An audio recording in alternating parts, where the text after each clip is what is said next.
Hello and welcome to Physics Mafia. Today we have problem number 1.9 from Irodov-Hitley series. इस problem में हमें दे रखा है कि a boat moves relative to water with respect to with velocity which is n equal to 2 times less than the river flow velocity. यानी कि जो रिवर के वेलोसिटी ऑफ बोट या फिर वेलोसिटी ऑफ स्विमर जो हम बोल सकते हैं, velocity of boat with respect to river जो है वो वेलोसिटी ऑफ रिवर से 2 टाइम छोटी है। ठीक है, वेलोसिटी ऑफ रिवर जो भी होगी उससे 2 टाइम्स छोटी है। और इसे पूछा है कि at what angle to the stream direction must the boat move to minimize the drifting. देखो, हमें अगर तुमने थोड़ा भी रिवर बोट प्रॉब्लम्स तुमने कर रखी हैं तो तुम्हें अंदाजा होगा कि ड्रिफ्ट को मिनिमाइज करने के लिए जो velocity of boat with respect to river जो यहाँ पर हम लिखेंगे, देखो हमने ये सिंपल सा डायग्राम बना रखा। पहले मैं एक्सप्लेन कर देता हूँ कि मान लो ये रिवर इस लेंथ के लॉन्ग इधर की तरफ फ्लो कर रही है, उस रिवर की वेलोसिटी जो है वो v है, जिसको हम वी बोलते हैं, वेलोसिटी ऑफ रिवर वो v है, और जिसको हम velocity of boat with respect to river बोलने वाले हैं वो v/n हमें गिवन है। अगर velocity of boat with respect to river यानी कि वेलोसिटी अगर मान लो रिवर की 3 मीटर पर सेकंड है और अगर विद रिस्पेक्ट टू रिवर वो 3 से ज़्यादा स्पीड से चल पाता है, 4, 5, 6, 7 जो भी होगा, तब तो उसका वेलोसिटी का कोई ना कोई कंपोनेंट आकर के इस v को कैंसिल आउट कर देगा और एक कंपोनेंट परपेंडिकुलर की वजह से वो बिल्कुल जस्ट सामने पहुंच जाता है, ड्रिफ्ट 0 हो जाता है। लेकिन अगर वो velocity with respect to river जो है वो कंपोनेंट ऑलरेडी v से ही छोटा हो तो उस ड्रिफ्ट को मिनिमाइज करने के लिए हम ये बोलेंगे भाई नेट वेलोसिटी। हम नेट वेलोसिटी इस तरफ निकालने के लिए यही कर रहे थे भाई, जो वेलोसिटी ऑफ बोट बनेगा वो velocity of boat with respect to river plus velocity of river के बराबर होगा, ये होता है। तो ये कहाँ से निकला? ये निकला velocity of boat with respect to river के फॉर्मूले से। Velocity of boat with respect to river जो बनता है वो बनता है velocity of boat minus velocity of river. तो यहाँ से हमने निकाला कि वेलोसिटी ऑफ बोट जो बनेगा वो वी इधर जाके जुड़ जाएगा, इन दोनों का velocity of boat with respect to river plus velocity of river, इन दोनों का जो वेक्टर एडिशन होता है वो नेट वेलोसिटी देता है। तो वेलोसिटी ऑफ रिवर तो हमेशा इसी डायरेक्शन में होगा, और विद रिस्पेक्ट और नेट वेलोसिटी हमें मिनिमाइज करने के लिए मान लो अगर जस्ट सामने जाए तो ड्रिफ्ट 0 हो जाए। ये मिनिमम ड्रिफ्ट हो सकती है, प्लस और माइनस में जो भी हो सकती है, मिनिमम ड्रिफ्ट ये बिल्कुल जस्ट सामने पहुंचे तो डी की वैल्यू 0 ये हो सकती है। ठीक है, मैग्नीट्यूड वाइज। अब इसको मिनिमाइज करने के लिए नेट स्पीड यहाँ पर होनी चाहिए। नेट स्पीड यहाँ पर होने के लिए जो नेट वेलोसिटी होगी, नेट वेलोसिटी वो इन दोनों वेक्टर का एडिशन है। अब वी तो इधर ही रहेगा तो दूसरे वेक्टर को इधर होना पड़ेगा ताकि रिजल्टेंट बीच में आ सके, तो वी को इधर होना पड़ता है, तो वी वो उसको अप स्ट्रीम की तरफ थोड़ा दौड़ना पड़ता है। अगर ये वाले वेलोसिटी इस वी से ज़्यादा होती है तो इस वी बाई जो भी velocity of boat with respect to rivers को हॉरिजॉन्टल कंपोनेंट वी को कैंसिल आउट कर देता है और वर्टिकल कंपोनेंट इसको क्रॉस करवा देता है 0 ड्रिफ्ट के साथ में। लेकिन यहाँ पर जो दे रखा है वो ये दे रखा है कि ये जो वेलोसिटी है वो इस वेलोसिटी की आधी है, ये 1/n है और n की वैल्यू 2 है, तो ये आधी स्पीड है। तो ऑलरेडी ये वैल्यू वेक्टर जो है वो छोटा है तो उसका कंपोनेंट तो और छोटा हो जाएगा,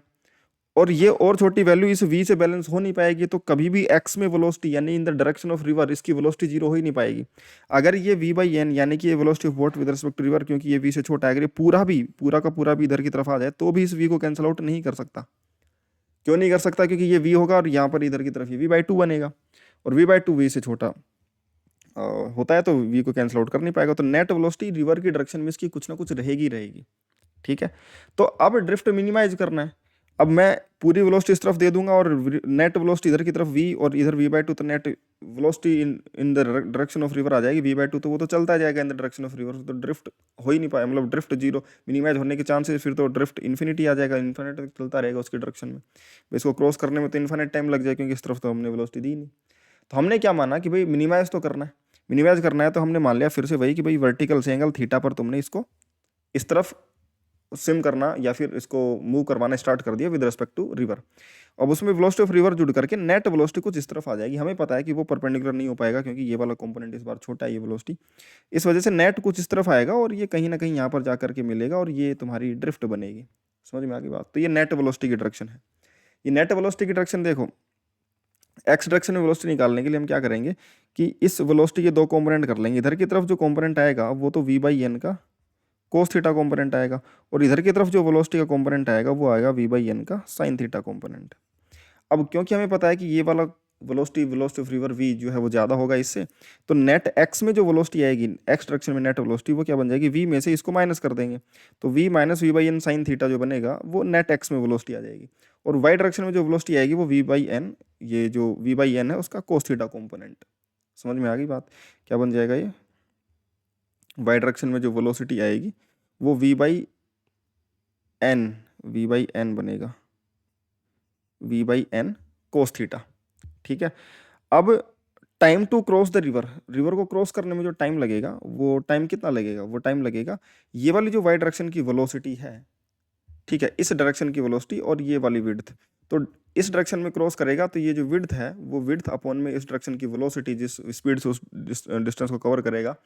वो अगर हम कर देंगे तो हमें ये पता चल जाएगा कि भाई कितने टाइम में क्रॉस करेगा। तो रिवर की विड्थ डी अपॉन में जो वाई डायरेक्शन की वेलोसिटी है वो डिवाइड कर देंगे वाई डायरेक्शन की वेलोसिटी, ये V by N cos theta बनेगा, इसको हम लिख देंगे ये V by N cos theta. ठीक है, अब जो ड्रिफ्ट जो बनेगा वो क्या बनेगा, ड्रिफ्ट बनेगा एक्स में वेलोसिटी। ठीक है, ड्रिफ्ट जो बनेगा वो बनेगा एक्स की वेलोसिटी इंटू टाइम टी, कितना क्रॉस करा, क्योंकि जितने टाइम में क्रॉस करा उतने टाइम में एक्स की वेलोसिटी की वजह से एक्स में आगे कितना आ गया वही तो ड्रिफ्ट है। तो एक्स की velocity V X into time T, X की वेलोसिटी हमने निकाला V minus V by N sine theta, into जो ड्रिफ्ट वेलोसिटी है वी बाई एन, और ये एन ऊपर चला जाएगा, ये मिसिंग है इसमें, कोई नहीं हम लिख लेते हैं इसको, डी अपॉन में V cos theta into N, ये और ऊपर आ जाएगा, ये 1/n को ऊपर ले गए, तो ये वी एक्स की वेलोसिटी और ये टाइम टी, ये ड्रिफ्ट बन गया, ये n है यहाँ पर। ठीक है, तो इसको अब अगर हम सोल्व करेंगे यहाँ से v दोनों से बाहर निकाल लिया, अब ये v जो बाहर आया कॉमन आकर के इस v से कट जाएगा और ये तुम्हारा एक्सप्रेशन बन जाएगा इंटू n, ये तुम्हारा एक्सप्रेशन बन जाएगा कैपिटल D यानी ड्रिफ्ट का। अब यहाँ पर n तो कांस्टेंट है, d भी कांस्टेंट है, थीटा ही तो वेरिएबल है, तो हम क्या करेंगे कि भाई d as a function of theta तुम्हें पता है, यही तो पूछा गया है कि भाई जो तुम्हारा direction must be boat move to minimize drifting, drift को मूव मिनिमाइज करने के लिए किस डायरेक्शन में तुम्हें मूव करना पड़ेगा, angle to the stream direction, इस डायरेक्शन से, स्ट्रीम वाली डायरेक्शन से कितने एंगल पर, तो हमने वर्टिकल से एंगल थीटा पर माना है, तो लेकिन यहाँ से अगर एंगल निकालूंगा तो 90 degree plus theta, 90 plus theta पर इसको मूव करना पड़ेगा, तो हमें 90 प्लस थीटा की वैल्यू निकालनी है, उसके लिए हमें थीटा की वैल्यू निकालनी पड़ेगी। तो जब 90 प्लस थीटा मिनिमम कब होगा, जब थीटा मिनिमम होगा तभी तो, क्योंकि ये तो 90 तो कॉन्स्टेंट है ही है उसमें, तो थीटा मिनिमाइज करना है हमें कि भाई कम से कम कितने थीटा पर, कम से कम कितने थीटा पर मुझे इसको मूव करवाना ही पड़ेगा ड्रिफ्ट मिनिमाइज करने के लिए। मिनिमम ड्रिफ्ट के लिए, सॉरी मैक्सिमम नहीं, मिनिमम ड्रिफ्ट के लिए,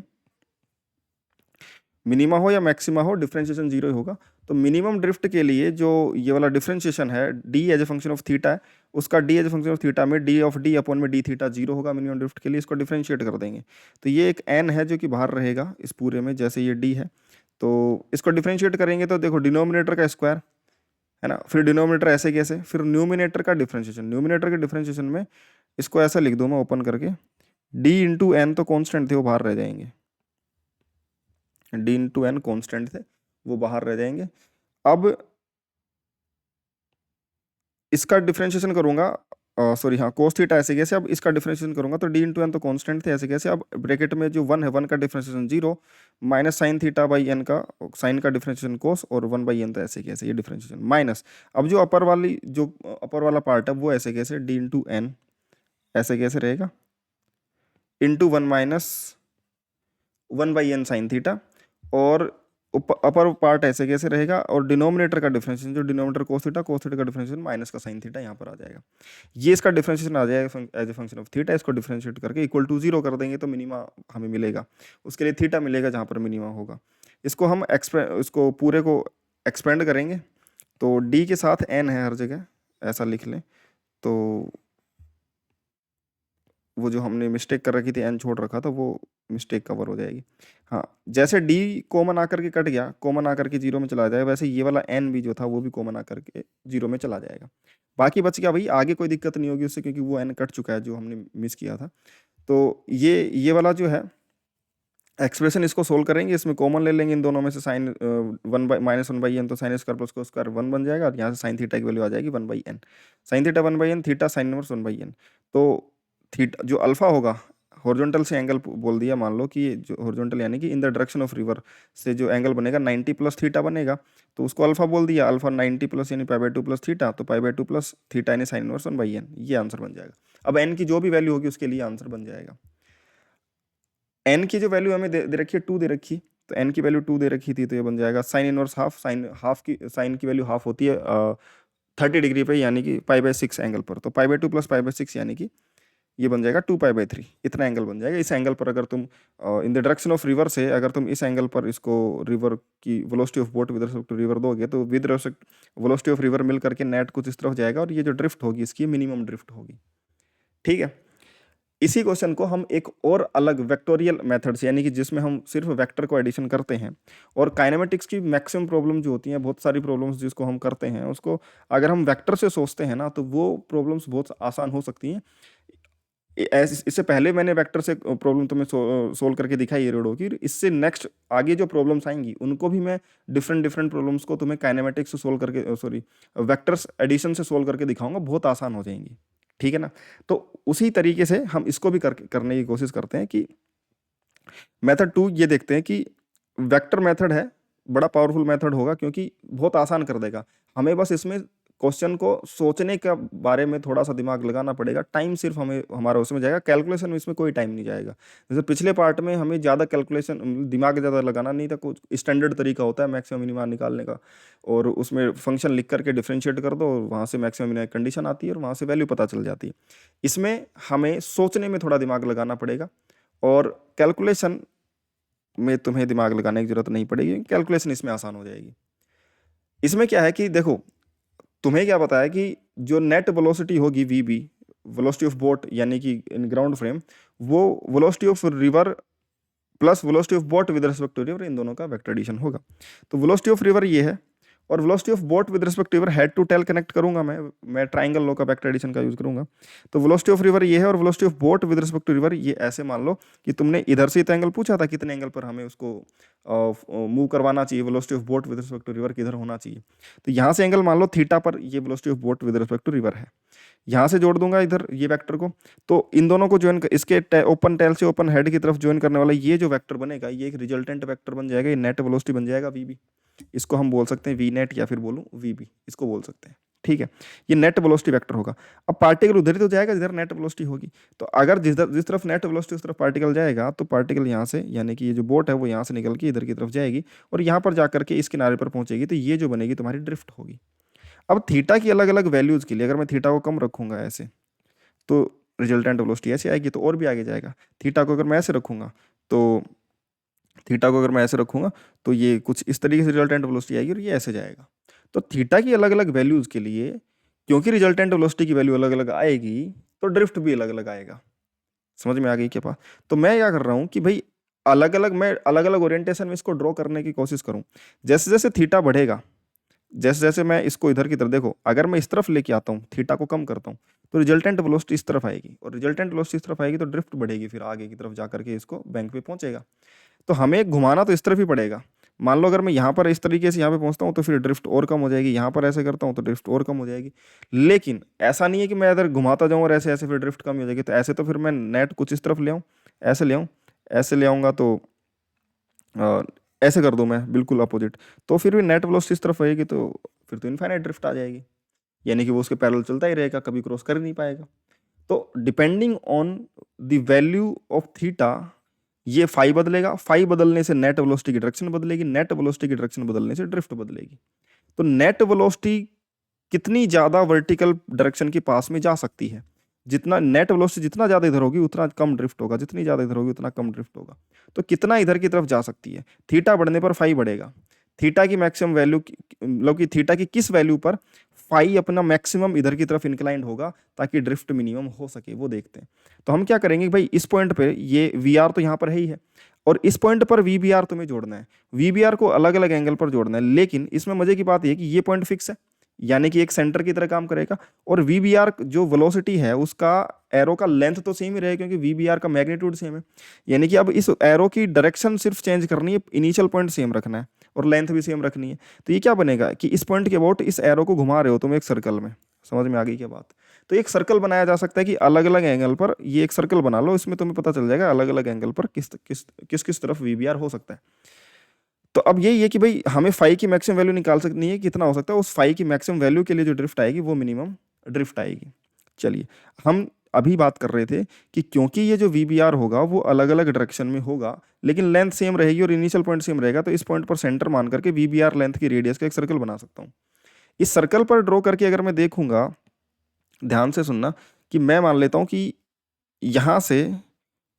वीबीआर कुछ इस पॉइंट पर था, मान लो वीबीआर कुछ इस पॉइंट पर होता तो रिजल्टेंट कुछ ऐसा बनता, फिर अगर यहाँ पर होता तो रिजल्टेंट कुछ यहाँ से निकलता, अगर वीबीआर यहाँ पर होगा तो यहाँ से निकलेगा, अगर वीबीआर इधर की तरफ आ गया तब भी रिजल्टेंट तो यहीं से वापस नीचे की तरफ आ गया ना यार। पहले अगर मैं इधर जा रहा था तो वीबीआर यानी कि जो फाई है वो बढ़ रहा था, लेकिन और ज़्यादा एक लिमिट से ज़्यादा और अगर एंगल घूमूंगा तो वापस से जो रिजल्टेंट वेलोसिटी यहाँ पे आएगा, फिर यहाँ पर आएगा, फिर और नीचे आएगा, फिर और नीचे आएगा,